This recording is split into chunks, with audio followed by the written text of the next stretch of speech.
Boa noite, meus irmãos. Podem se sentar, por favor. É sempre um prazer estar aqui. É muito gratificante, considero um presente de Deus, porque devo parabenizá-los de novo, Laura, Glesley, o Beto, a Maiana, né, e os demais irmãos que têm se envolvido com o trabalho com jovens e juvenis nessa igreja, porque os frutos têm sido muito lindos. É especial estar aqui, viu? Vocês são incríveis, fazem tudo muito bonito, muito bem feito. Obrigado, muito obrigado. Ótimo, eu acho que eu vou precisar de tudo isso. Muito obrigado. Por favor, quem está no Data Show? Vitória? Vitória, nós vamos lá para o último verso que está no meu roteiro, tá bom? Meus irmãos, abram suas Bíblias, por favor. Abram suas Bíblias, por favor. No livro de João, Evangelho de João, capítulo 13, versos de 12 a 15. João 13, 12 a 15. Acho que vamos ler todos ali juntos. Após haver lavado os pés dos seus discípulos, tornou a vestir sua capa, voltou a sentar-se à mesa e lhes indagou: compreendeis o que vos fiz? Vós me chamais mestre e senhor, e estáis certos, pois eu sou, de fato, o sou. Dessa maneira, se de vós eu sou senhor e mestre, e ainda assim vos lavei os pés, igualmente vós devereis lavar os pés uns dos outros. Dei-vos um exemplo, para que, como eu vos fiz, também vós o façais.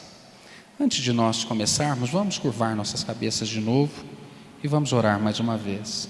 Senhor Deus, é um privilégio estar na Tua presença e é um presente do Senhor para nós podermos estar aqui. E nós pedimos ao Senhor, Pai, que esta mensagem seja comunicada pelo Teu Espírito Santo. E por isso, Senhor, nesse momento que a Tua presença repreenda toda a interferência maligna nas nossas mentes e no nosso coração, que tentam, Senhor, roubar, Pai, a atenção, roubar a disciplina, Senhor, de ouvir a Tua palavra, porque se não for o Senhor, Pai, serão meras palavras, mas se essas palavras forem ditas, Pai, e forem manejadas pelo Teu Espírito Santo, elas têm a capacidade de transformar as nossas vidas. E é o que nós Te pedimos nessa noite, através dessas palavras, que são Tuas palavras, transforma a nossa vida nessa noite, e que essas palavras sejam como sementes, e o nosso coração como terra boa, como terra frutífera, e que Ele as receba, Senhor, e frutifique a 30, a 60, a 100 por um. Que essas palavras, Deus, sejam vida para a nossa alma, para o nosso espírito, para os nossos ossos. Nós precisamos do Senhor todos os dias, Pai. Muito obrigado, Deus. Amém. Meus irmãos, vejam só. Se nós tirarmos a divindade de Cristo da equação e revisitarmos a história, todos nós devemos concordar, por constatação, que Cristo foi excepcional. Foi um ser humano excepcional, né? Não há nada na história de Cristo, o homem, que o desabone.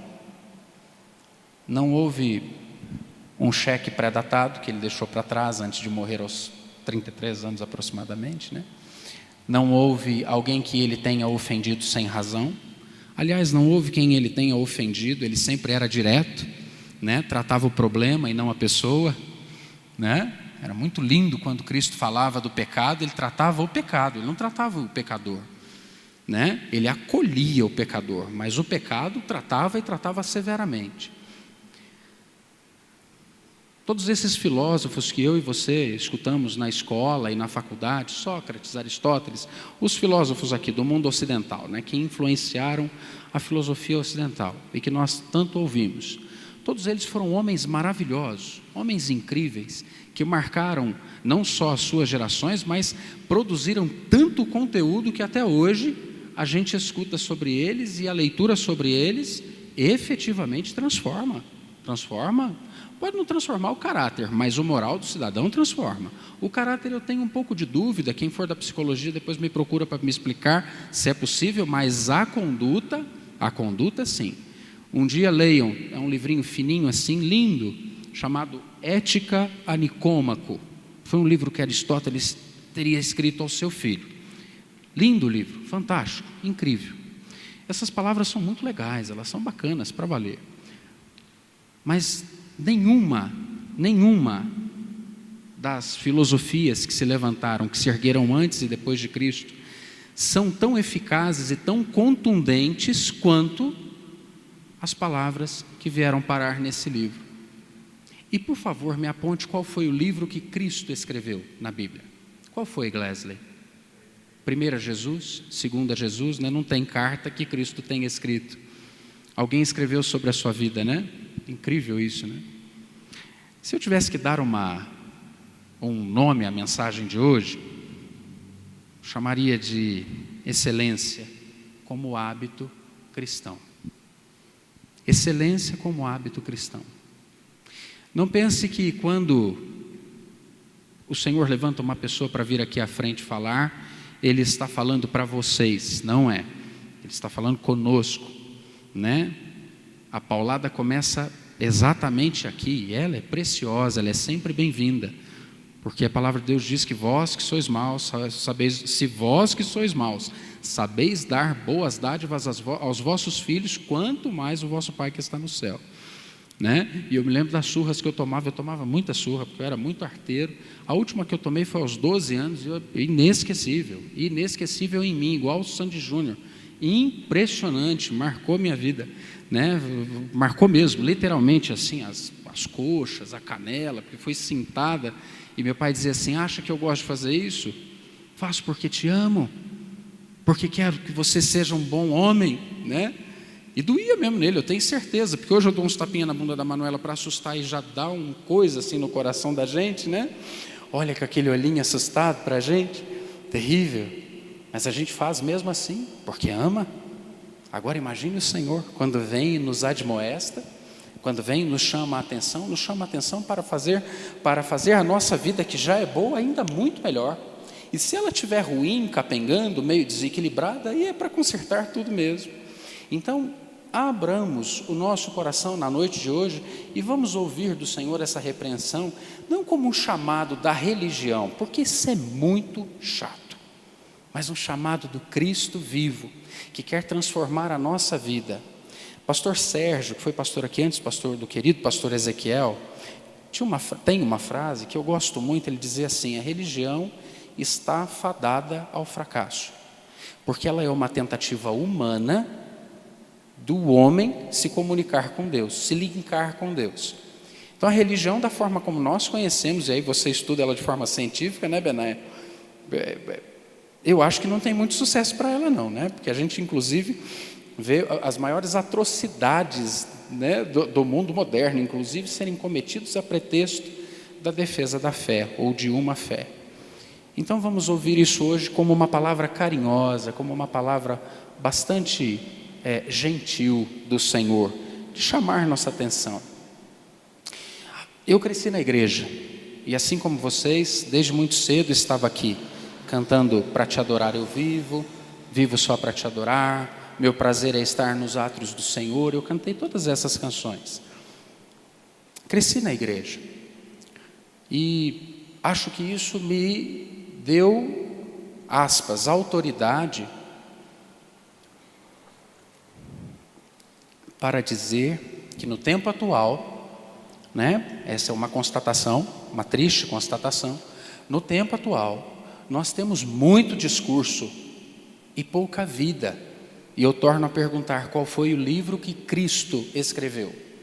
Está na tua mão, nó cego? Lógico que não, isso aqui não tem um livro de Jesus aqui dentro, nesse compêndio de livros, né, que foi referendado pela igreja como sendo livros inspirados por Deus.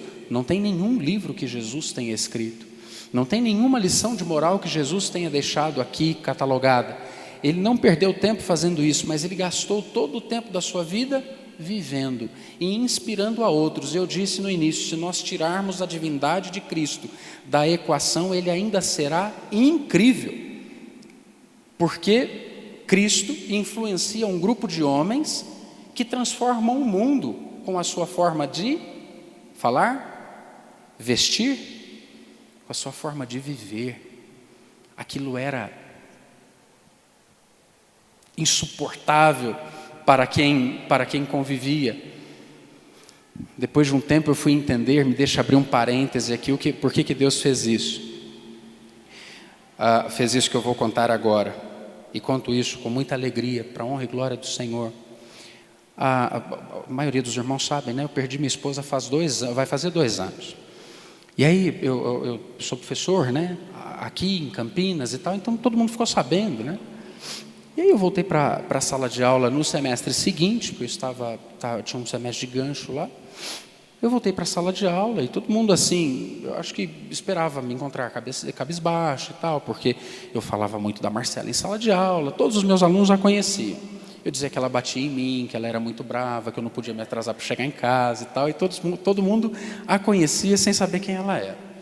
E um menino, que era meu aluno de pós-graduação, eu precisei de ajuda no escritório, porque tinha muita coisa lá. Eu falei, vem trabalhar comigo, eu preciso de você aqui. Esse menino ficou lá mais ou menos 1 ano e meio.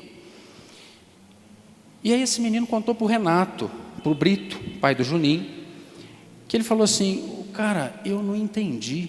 E eu ouvi ele contando isso para o Renato enquanto eu estava ao telefone. Eu não entendi o que aconteceu com ele, porque foi um negócio meio chocante e tal, né? A Manu tinha nascido, 13 dias depois ela morre e tal, né? Muito saudável, e de repente morre doente.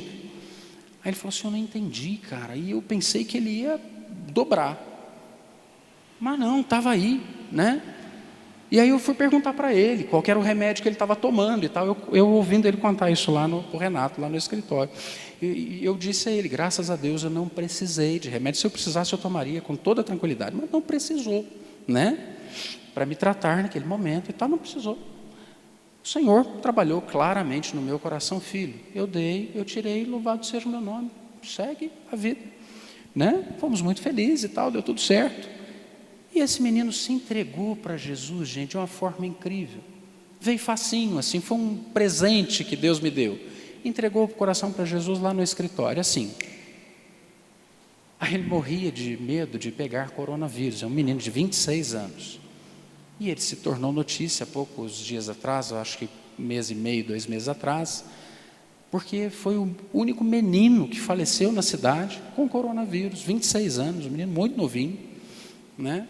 Recém-formado, me ajudou tanto lá o Cláudio, frequentava aqui, frequentava Batista, ele ficou tão doido, tão apaixonado por Jesus, que ele frequentava aqui, frequentava Batista, porque ele tinha a mim aqui, e na Batista ele tinha alguns amigos, que já o convidavam há um tempo, e aí ele ia lá, ia se batizar no domingo seguinte, a sua morte, enfim, o Senhor colheu. Olha que coisa linda, cara, né? E um dia ele veio conversar comigo, e falou assim, cara, eu estou com tanto medo de perder isso que Deus me deu, né? Porque é uma sensação tão boa. E naquele momento o Espírito Santo tocou meu coração para dizer, cuidado com a religiosidade, porque quando você começa com condutas muito cercadinhas e com modos muito cercadinhos e muito assim restritivos, o nome disso é religião, isso te cega e te afasta muito de Deus, porque Deus quer a gente malemolente, quer a gente molinho, facinho de trabalhar, tranquilo, cheio de defeitos, impecavelmente sujo, porque é assim que o ser humano é naturalmente, né? A gente é assim, meu Deus do céu, os pensamentos impuros, as condutas que de vez em quando a gente escorrega, e aí a gente vai aos pés do Senhor, pede perdão e toca a vida, como o apóstolo Paulo recomendou, não é verdade? Você vê o texto que a Marina inaugurou o culto aqui dizendo, lendo o texto de Êxodo, o povo estava tão distante do Senhor, que Moisés sobe, fica muito tempo no monte, né, conversando com Deus, tratando com Deus, e o povo O povo copia outros povos, o povo perdeu a referência, e eles constroem para si um bezerro de ouro, para adorá-lo. Olha a distância. E aí eu lembro nesse dia, conversando com ele, a gente almoçava toda semana, para ter assim um tempo de discipulado, né? Cláudio, querido Cláudio, está com o Senhor, graças a Deus. E ele falava assim, é muito sério isso, é muito sério, né? Não tem uma cartilha, não, só tem essa aqui, ó. E é uma cartilha altamente complexa, né? É igual as mulheres, vem sem manual, se vira para entender, né? Quem é casado sabe o que eu estou falando, vem sem manual, rasgou o manual, se jogou fora, se vira. Então, o Senhor quer de nós, né? Eu adoro pensar o que nós vamos estudar aqui agora, né? E fico muito feliz quando o Senhor me chama a atenção dessa forma, porque o Senhor quer seres pensantes, criticando o tempo todo aquilo que Ele disse, mas não é a crítica do porquê vazio, é criticando dizendo assim, Senhor, como é que eu faço para chegar nesse trem, porque é difícil. E eu me lembro muito bem desses tempos que tive com o Cláudio agora, muito recentemente, em que eu dizia, Senhor, olha que legal, como é o início da caminhada cristã, coisa que às vezes a gente esquece. Aquela paixão, aquele cuidado, aquele zelo que até nos coloca em risco. É melhor eu seguir um quadradinho aqui, uma cartilha muito, que a igreja chama de usos e costumes, né? A Bíblia não chama de usos e costumes. Por que nós temos endereços em que o pessoal usa terno, que as mulheres não cortam o cabelo e tal? E em nome de Jesus, eu não estou criticando esses queridos irmãos, né? Cada um de nós tem uma cultura, tem uma comunicação, um link diferente, né? Você pega uma igreja muito legal, a Bola de Neve, eu acho, né? Extremamente eclética, recebe pessoas com costumes muito diferentes, culturas muito diferentes, e o povo está ali servindo a Deus, cara. Muito lindo isso. Mas por que é mais fácil botar num quadradinho? Porque no quadradinho é show de bola, faz a receita aí, vai dar certo. Não é verdade? Agora, quando você improvisa, eu estou lendo um livro lá da minha área, chamado, esse livro foi escrito em 1513, O Discurso da Servidão Voluntária, que fala sobre, engraçado, o livro foi escrito em 1513 e ele fala sobre o que nós estamos vivendo hoje, né? Essa dificuldade política que nós estamos vivendo hoje, né?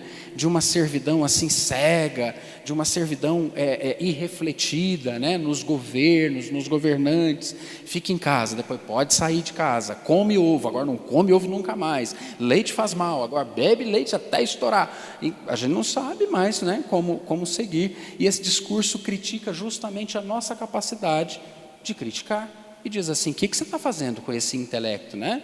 E é engraçado que a palavra de Deus faz isso o tempo todo. Quando o Senhor diz que nós devemos apresentar a Ele um culto racional, por exemplo, né? E esse culto racional, engraçado, tem tudo a ver com essa palavra aqui. O culto é racional também no sentido de apresentar um ato volitivo ao Senhor, de vontade.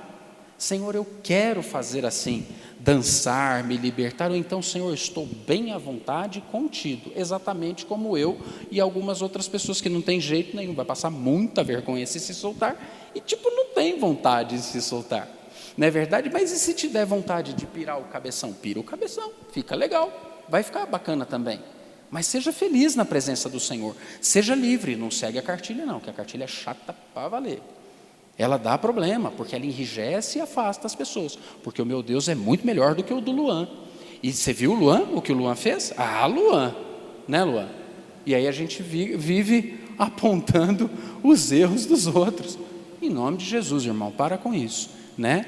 A fé nos atrai, a religião dispersa o povo, a religião cria inimigos, o meu Deus é melhor que o seu. Muito bem, por que eu disse tudo isso? O que isso tem a ver com excelência como hábito cristão? Que hoje nós temos muito discurso, e o Senhor nos chama hoje para pensar se o nosso discurso combina com a nossa conduta. O que é um hábito? Um hábito é mais ou menos uma maneira usual de ser, fazer, sentir, reagir, agir. É um costume, é uma regra, é um modo. E o que é ser excelente? Segundo o dicionário, ser excelente é ter ótima qualidade, é ser muito bom, é destacar-se ou salientar-se muito de outros. Ser excelente é excelir, ou seja, sobressair. Excelência é aquilo que tem qualidade do que é excelente, uma qualidade muito superior. Isso quer dizer que, para ser excelente, de acordo com o dicionário, eu preciso ser, fazer, agir e reagir muito melhor do que o meu semelhante. Concordam? Pelo conceito. Acho que do conceito dá para depreender, para concluir isso, não dá?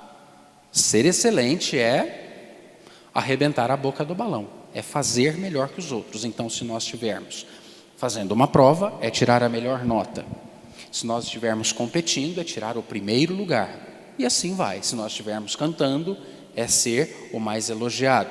Se a gente postar uma foto nas redes sociais, é ter a foto mais comentada, né? Se nós fizermos um texto, é ter o texto que ganhou a competição. Será que ser excelente para o Senhor é o mesmo que ser excelente para o dicionário? Então vamos ver rapidamente. Por favor, Filipenses 4:8. Não precisam abrir porque é muita leitura que nós vamos fazer. Então vamos ver aqui na tela, por favor.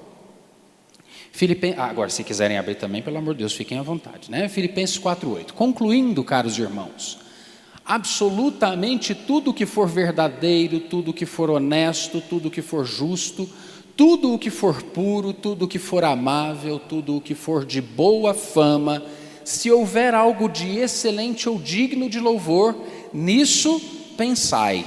A minha recomendação como ser mais velho que vocês pega esse verso e escreve em algum lugar, na tela do teu computador, do celular, deixa lá de papel de parede. Porque isso implica ser excelente no pensar. Agora veja que lindo, eu e você somos seres sociais. E infelizmente nós não temos o privilégio de viver só da fé, né? Já pensou estar aqui todos os dias e só viver daqui? Fazer visita aos irmãos, montar uma pregação para o início, para o meio da semana e para o fim. Isso é um privilégio maravilhoso que o Senhor chamou algumas pessoas específicas para isso, capacitou essas pessoas e as chamou para fazerem isso. E outras se convidaram, né, Benai? E é por isso que a gente tem tanta dificuldade por aí. Mas, graças a Deus, né, não é o seu caso, o Senhor chamou.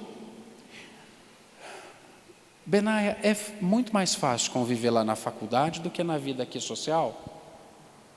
Não é, né? Porque lá tem gente, não é verdade? Eu acho que lá talvez seja até um pouquinho mais difícil do que conviver aqui. Todos nós, como seres sociais, sabemos que a fofoca é um comichão, não é? Ou só eu gosto de contar fofoca? Porque eu gosto. Estou falando de verdade. Eu detesto fazer, mas não quer dizer que eu não goste. Opa, gente, eu coço. Graças a Deus, meu trabalho é guardar segredos. Então, se você contar um trem para mim, eu prometo para você, graças a Deus, eu vou esquecer. Vou guardar aquele trem, vou esquecer. Literalmente. Às vezes eu fico até pensando assim, porque frequento muitos grupos diferentes, né? Queria ter um negócio para falar da vida de alguém também, né? Porque eu ia ser assim, mais assim, legal, né? Mais cool, né? Mais descolado nessa reunião que eu estou. Porque eu fico meio sem graça, fico meio de canto. Graças a Deus é porque eu esqueço. É porque eu sou bonzão? Não, é porque eu tenho um cérebro pequenininho, né? Igual o iPhone de 16 GB. Filho, você tira foto ou põe o WhatsApp lá. Acabou. Entendeu? Né? Eu não lembro o nome da maioria dos irmãos. Por quê? Porque se eu guardar o nome, eu esqueço que eu vou pregar. Então é melhor guardar o que eu vou pregar. né? Eu já explico lá na faculdade, gente, ou é a matéria ou é o nominho de vocês. Eu vou lembrar do rosto de todo mundo, mas do nome não pede não, porque senão eu vou esquecer a matéria. Eu guardo um ou o outro, né? Mas dá um comichão. Só eu gosto de contar, como é que chama? Fofoca? Eu acho que não, né? Se vocês já passaram dessa fase, vocês são fantásticos, porque eu adoro contar fofoca. Graças a Deus eu me seguro, mas eu adoro. Ou dá um comichão. Esses dias eu estava numa reunião e começou a sair da vida de todo mundo. Eu falei, cara, que legal que é isso. Caramba, foi uma reunião legal. Eu fiquei sabendo um monte de babados. Vou falar para você, foi uma reunião muito legal. Não saí de lá mal, não. Fiquei sabendo um monte de coisa da vida, um monte de gente. Como a vida do povo é animada. O fato é, olha que lindo isso. Olha o chamado do Senhor. Tudo que é verdadeiro, tudo que é honesto, tudo que é justo, tudo que é puro, tudo que é amável, tudo que é de boa fama, e se há alguma virtude ou excelência, né? E louvor, então nisso pensai. Agora me diz, pensar dessa forma, como Filipenses 4:8, agrada ao Senhor e somente a Ele, ou me torna como te torna uma pessoa absolutamente desejável? Meu Deus, como eu gosto de estar perto do Glesley, porque só fala coisa boa, não fala mal dos outros, vê os outros com uma qualidade incrível que ninguém enxerga. Diz que tinha um pastor que não falava mal de ninguém, e aí o povo se reunia lá nos congressos e tudo, e todo mundo falava mal do povo, e quando chegava nele, torciam para ele falar mal de alguém, e ele falava sempre um elogio da pessoa. Aí um belo dia disseram assim, bom, hoje nós vamos pegar ele, porque nós vamos detonar o diabo. E aí começaram assim, porque o diabo é terrível, porque o diabo é um fedorento, porque o diabo é assim, o diabo é aquilo. Aí falou assim, não é não, pastor, o senhor não concorda? Ele falou assim, mas é esforçado. Nem do diabo ele falou mal, mas o bicho é esforçado, não é? Talvez não faça muito efeito esse processo, mas vocês estão crescendo, né? Vocês estão aí na escola, alguns na faculdade, alguns entrando no mercado de trabalho. Isso aqui torna a minha vida com Deus maravilhosa, e torna a minha vida com a sociedade, com a minha mãe, com o meu pai, com os meus irmãos, com os filhos com os pais com os filhos, os empregados com os patrões com os empregados, as pessoas que se encostam na rua ou se conhecem na fila do banco, pessoas absolutamente desejáveis. Excelência no pensar. Filipenses 4:8. Agora Colossenses 3:22. Colossenses 3:22. Nós vamos ler do 22 ao 25 muito rapidamente. Escravos, obedecei em tudo aos vossos senhores terrenos, não servindo apenas quando supervisionados como quem age somente para contentar os homens, mas trabalhando com sinceridade de coração, por causa do vosso temor ao Senhor. Próximo. E tudo quanto fizerdes, fazei de todo o coração, como para o Senhor e não para homens, conscientes de que recebereis do Senhor a recompensa da herança. É a Cristo, o Senhor, que estais servindo. Pois quem agir de forma injusta receberá o devido pagamento da injustiça cometida, e nisto não há exceção para pessoa alguma. O Senhor está falando conosco aqui sobre a excelência no agir. Pense, você amanhã empregador, eu acho que não temos empregadores aqui, né? Os meninos são novinhos ainda, mas pense amanhã você empregador, tendo alguém que não te serve como serve a você, mas como servindo ao Deus Todo-Poderoso, fazendo com a máxima excelência. Eu tenho duas pessoas que me ajudam, aí as meninas dizem assim, porque eu sou pegajoso, sou complicado. Aí elas dizem assim, Cristiano, eu detesto quando você viaja, porque você manda mensagem de 15 em 15 minutos. Eu adoro você aqui. Elas dizem, as duas dizem, por quê? Porque eu não pego no pé lá. Lá eu estou ouvindo, se estão conversando, se estão falando. E são meninas maravilhosas, excelentes, alunas fantásticas, vão ser profissionais incríveis. Estão lá comigo, me ajudando. E aí eu fico mandando mensagem: vocês estão ocupadas? Vocês podem fazer tal coisa para mim? Liga para o fulano, liga para o cicrano. Manda para mim a petição que vocês estão fazendo, porque eu quero corrigir esse troço. E assim vai. É o dia inteiro, cansa as meninas. Qual que é a minha preocupação? A minha preocupação é se elas não estão perdendo tempo durante aquele dia em que a minha supervisão está distante, né? Isso é porque é um troço que eu sou complicado aqui, mas na verdade as meninas são dignas de fé. As duas são dignas de fé. O fato é, já pensou você ter um serviçal que te serve como quem serve a Deus e não a homens? Alguém que é absolutamente íntegro diante das câmeras, diante de você e também no oculto? Agora, seja assim e vá disputar o mercado lá fora. Vá. E vá ver o resultado que você vai ter. Que incrível, que incrível. E aí eu digo como quem emprega, como quem coordena sobre quem empregar e, sobretudo, como quem dá conselho para quem despedir. E o mais depressa possível. Então, existem clientes que me ligam e dizem assim: fulano de tal está com essa conduta. Pior que assim, eu não sei o que eu faço. Eu digo: rua. Você quer falar com um advogado? Sim, rua. Mas está com problema. Rua, porque ele vai te dar problema. Cada 10 vezes que eu digo para a pessoa, ele vai te dar problema, 9 ela dá. Sai dali, vai na Justiça do Trabalho. Um menino, poucos dias atrás, foi pego usando drogas na construção que ele trabalhava. E aí eu recomendei: mande esse menino embora, chame a polícia, faça um boletim de ocorrência e mande esse menino embora. Lamentavelmente tem que ser assim. O cara obviamente ficou com dó, porque eu não sei se eu fosse o patrão dele, se eu faria isso. Eu acho que eu não teria coragem também de chamar a polícia e mandar o menino embora. Eu ia querer conversar com ele e tal, mas eu sou conselheiro, né? O sujeito me paga para ouvir meu conselho, paga para ouvir o conselho da lei. Sou conselheiro jurídico, né? Eu falei: mande embora e chame a polícia. Faça um boletim de ocorrência, tchau, não volta mais aqui. Ele não fez. O que o menino fez? Tirou dele quase 6 salários, tendo trabalhado para ele apenas 3 meses. É assim que funciona. Porque, infelizmente, não há, cada vez menos, né? Há alinhamento moral. O diabo conseguiu atingir em cheio a família.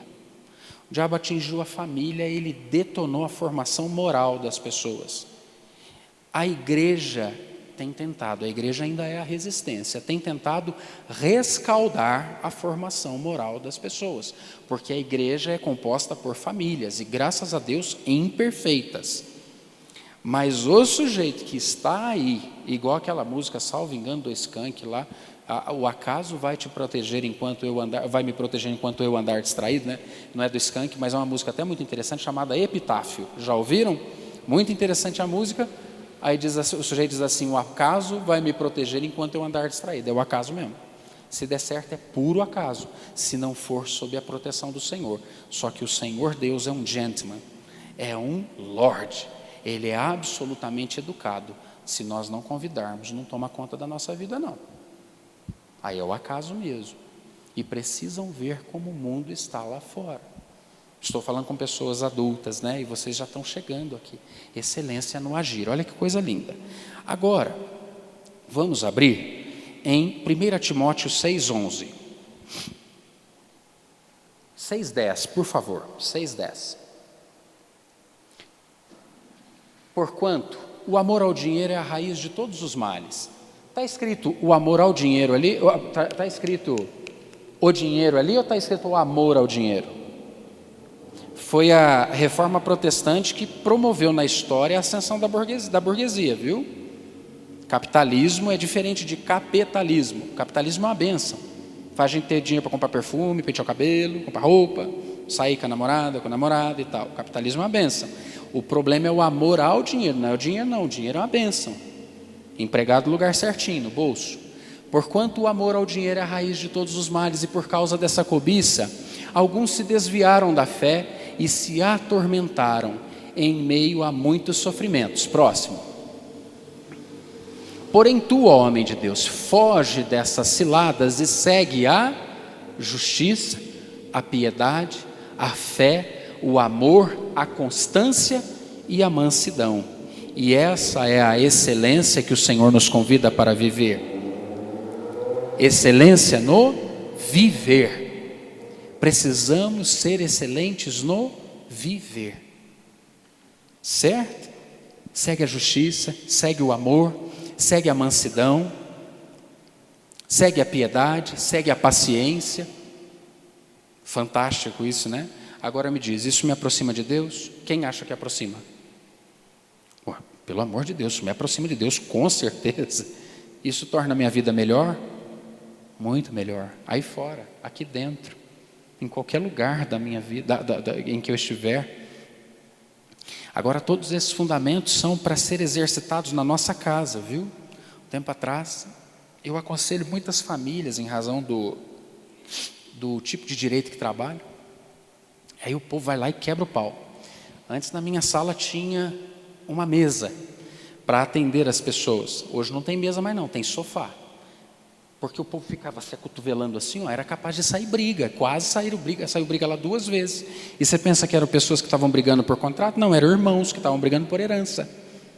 Não fala assim comigo. Ah, mas você é careca, mas você é barrigudo, mas isso e aquilo. Estou falando, você roubou meu pai, mas você era o querido da minha mãe. E o povo se estapeia. Incrível. Aí eu botei umas poltronas lá para o povo sentar para ver se eles se acalmam, né? Sirvo café. Não, se eu não fosse cristão, eu ia servir uísque.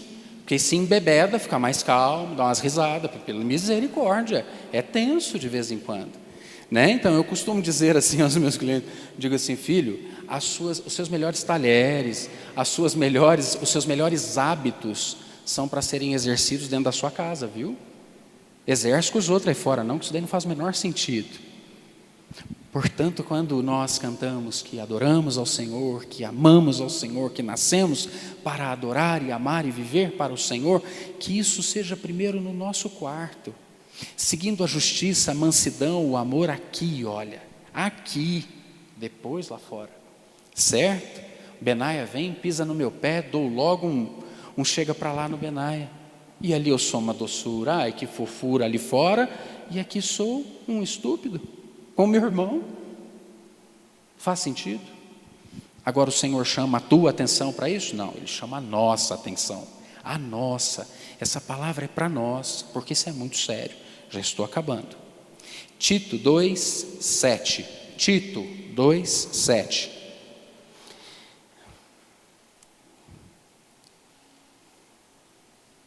Ah, me perdoe, 6.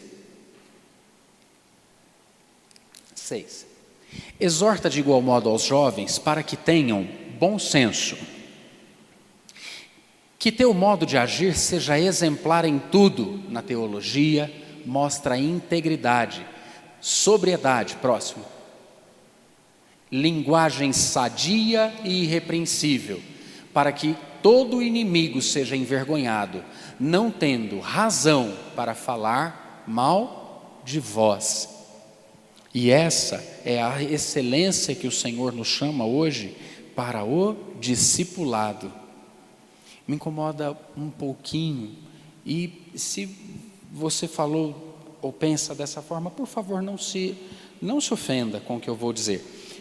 Mas acho que nós cristãos precisamos, e me incluo nesse discurso em grau, gênero e número, precisamos revisitar o nosso vocabulário. Porque muitas vezes a gente diz assim, fazemos um acampamento, aí a gente diz assim, fizemos com tanto amor, abrindo mão de toda vez que eu venho, a Laís com muito carinho diz assim, Cris, você poderia estar com a sua filha, você poderia estar em casa descansando, não é, Laís? Toda vez você fala isso, com muito carinho, não é? Obrigado por ter vindo, foi um presente para mim. Não foi assim, eu larguei mão da minha filha, eu larguei mão da minha família, o sofá tão gostoso, um monte de filme na Netflix para vir aqui, para pregar para vocês. Vá tomar banho na soda. Deus tem 10 muito melhor do que eu. 10, só fazer assim, olha. Quando a palavra de Deus diz que os filhos das trevas são mais prudentes que os filhos da luz, vá a um lugar em que se acolhe pessoas com câncer. Entidades quaisquer aí, montadas pela sociedade civil. As pessoas vão lá com tanto amor, Aí alguém diz assim: muito obrigado por você estar nos ajudando. Imagine, eu é que estou sendo feliz por te ajudar. Eu nem sinto que estou te ajudando, eu acho que é você que está me ajudando. Uma voluntariedade, um despojamento tão gostoso. Então, mudemos esse: Mateus, vou tirar um tempo muito difícil da minha vida para te discipular. A vontade que dá de dizer, Mateus, se eu estivesse no teu lugar porque eu sou meio nervoso, é dizer assim: não preciso, fica com esse tempo para você, Deus que me livre e guarde, né? Parece que é um tempo que dói eu tirar, fica para você, muito obrigado, eu não quero favor dos outros desse jeito não, né? Parece que o sujeito vem assim carregado de peso para te servir. Não, meus irmãos, vamos servir uns aos outros pensando o seguinte: cara, que privilégio o Senhor me deu de estar aqui compartilhando vida e abrindo os meus olhos. Sabe qual é a forma mais eficaz de aprender? É ensinar. 95%. Em tese 10% ouvindo, 20% lendo, 10% lendo, 20% ouvindo, 30% lendo e vendo e ouvindo, 95% é a pirâmide de Glasler, se eu não estou enganado. Depois vocês podem até buscar no Google que ela vai aparecer. É um estudo científico sobre isso. Então, quando nós compartilhamos, quando o Senhor nos dá a graça de compartilhar vida com outra pessoa, não é sofrível. Não pode ser sofrível, precisa ser interpretado como um presente para nós, porque o Senhor nos chama para ter excelência no discipulado. Vamos rapidamente, excelência no relacionamento com Deus, João 4:23. João 4:23.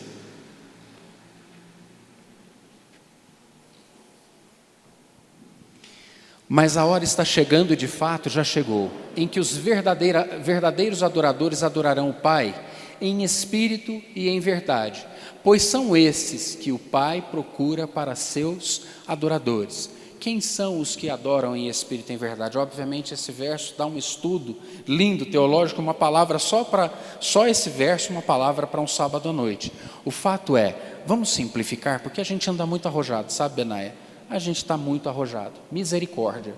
Lê 4 livros para poder pregar no culto. Para com essa bobagem. Por que é bobagem? Porque já vimos a situação que a igreja está? Não é essa aqui não, estou falando da fé. Já vimos a situação que a fé está? Eu sou advogado, né? Gente, vocês não têm ideia do que eu escuto. Fulano, Cristiano, vamos fazer um acordo? Porque teu cliente pisou na bola lá com o meu, não sei o que, mas peraí, de quem que você está falando que tem muita gente aqui? Daqui fulano lá da tua igreja. Às vezes não é daqui desse endereço, mas é de outro endereço cristão evangélico, né? Eu falei, daquele traste, daquele sujeito da tua igreja lá, e conta cada coisa, gente, misericórdia.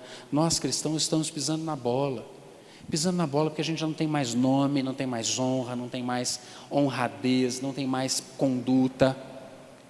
Mas para te adorar eu vi, vá tomar banho na soda, eu estou falando sério, pare com isso, paremos com isso, não canta não, ora, pede perdão, porque é o que eu faço, pede perdão, Senhor, não sou digno não, misericórdia, me ajuda, né? Cuidemos do nosso nome, da nossa conduta, da nossa forma de viver, de agir. Por isso a palavra excelência como hábito cristão, porque o Senhor não nos chamou para adorá-lo em primeiro lugar. O Senhor nos chamou para ser seus filhos em primeiro lugar. A paternidade está em primeiro lugar na lista de prioridades da criação do Senhor. O Senhor criou para comungar conosco, para nos ter ali pertinho dele, botou nome nos animais. O que você acha aí, Adão, que parece aquele bicho lá? Acho que parece um pato. Legal, o pato casou com ele, tem um bico assim, parece pato mesmo, né? Gostei. Imagine Deus dando nome, Adão dando nome aos animais com Deus. Foi para isso que Deus nos criou, para uma vida de relacionamento. E de repente a gente pisa na bola. Sabe o que meu pai me dizia? Meu pai dizia assim, eu falava, eu nunca discuti com meu pai, né? Já contei para vocês, não usaria dentadura, então nunca usei. Aí eu nunca discuti com ele, né? Mas eu deliberava quando fiquei um pouco mais velho. Aí eu dizia mais ou menos assim: mas pai, até quando eu vou ter que agir assim? Aí ele falava: até só quando usar o meu sobrenome. Só quando usar o meu sobrenome. Quando você quiser tirar meu sobrenome, fica tranquilo, aí você pode agir do jeito que você quiser. O que meu pai estava me dando o recado, dizendo assim: filho, você é minha extensão aí na terra, né? Quando você fala, falo eu também. Então, haja conforme. Vamos para o último. Novamente João 13, do 12 ao 15. Mensagem um pouco grande, nós vamos ter que encerrar aqui. Se quiserem, depois eu posso passar, porque isso posso mandar num WhatsApp ou num e-mail para vocês, é só me mandarem, porque isso é lindo, isso é do Senhor, isso não, obviamente não é meu, né? Não fui eu que escrevi nenhuma dessas palavras. Após haver lavado os pés dos seus discípulos, tornou a vestir sua capa. João 13:12? João 13:12, foi o que nós lemos?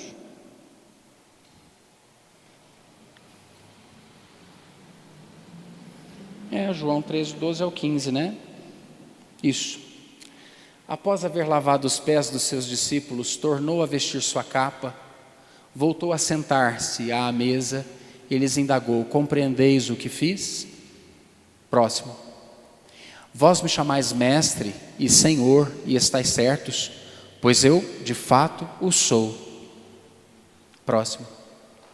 Dessa maneira, se de vós eu sou senhor e mestre, e ainda assim vos lavei os pés, igualmente vós deveis lavar os pés uns dos outros.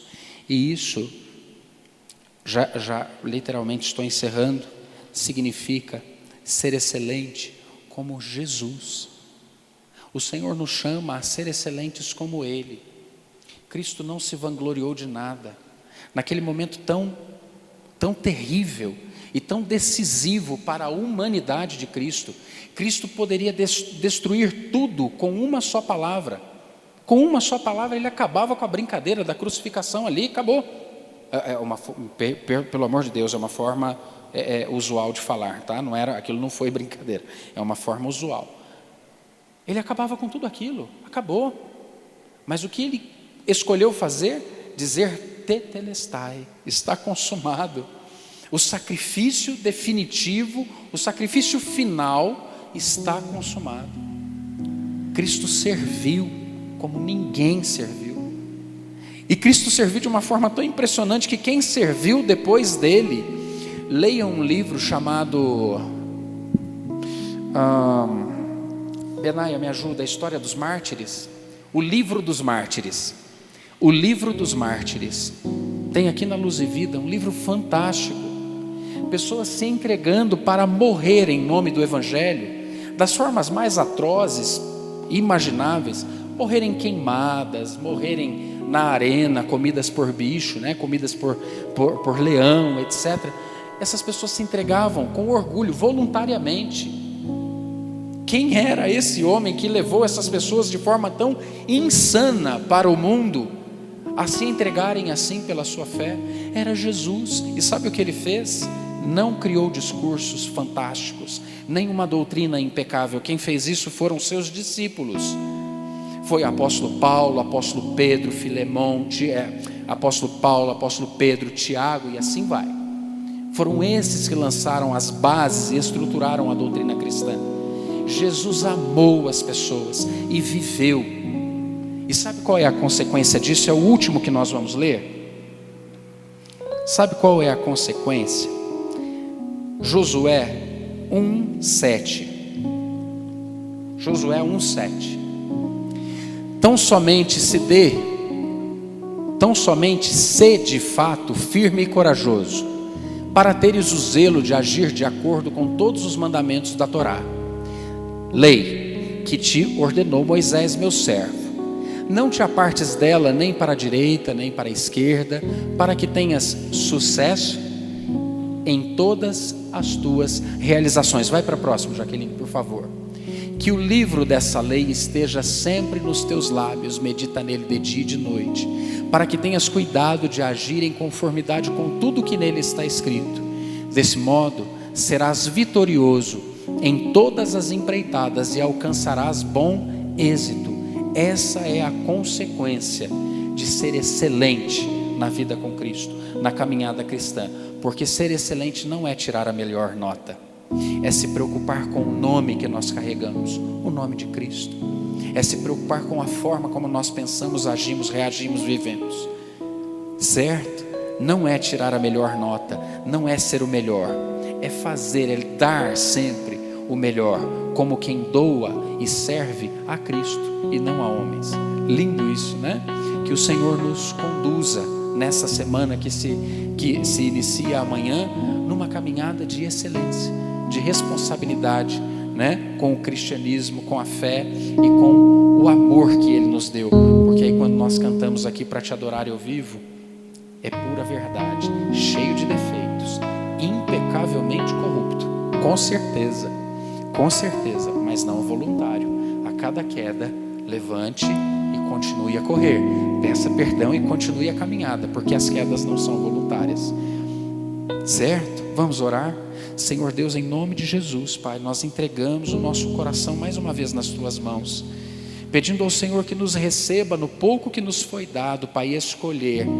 Receba a nossa vontade, Pai, consagrada ao Senhor, para viver em obediência à Tua palavra, para viver em obediência aos Teus ditames, Pai, para Te copiar nessa terra, porque o Senhor nos ama e nos quer bem, e é exatamente por isso que nos faz recomendações tão simples, porém tão firmes, tão sérias. Em nome de Jesus, fica conosco, Pai, e no coração de cada um de nós nessa noite, que essa semente não seja roubada pelo inimigo, que essas sementes prosperem, frutifiquem no nosso coração, e que os frutos, Pai, sejam colhidos, Deus, neste tempo, e que nós, Pai, venhamos aqui dar testemunho da colheita desses frutos, em nome de Jesus, para a honra e glória do Teu nome, Pai, porque o Senhor nos quer ver felizes, nos quer ver, Pai, plenos, e a Tua palavra, Pai, e o Teu amor nos dão total condição de ser assim. Ajuda-nos, Deus, em nome de Jesus. Amém, Senhor. Amém.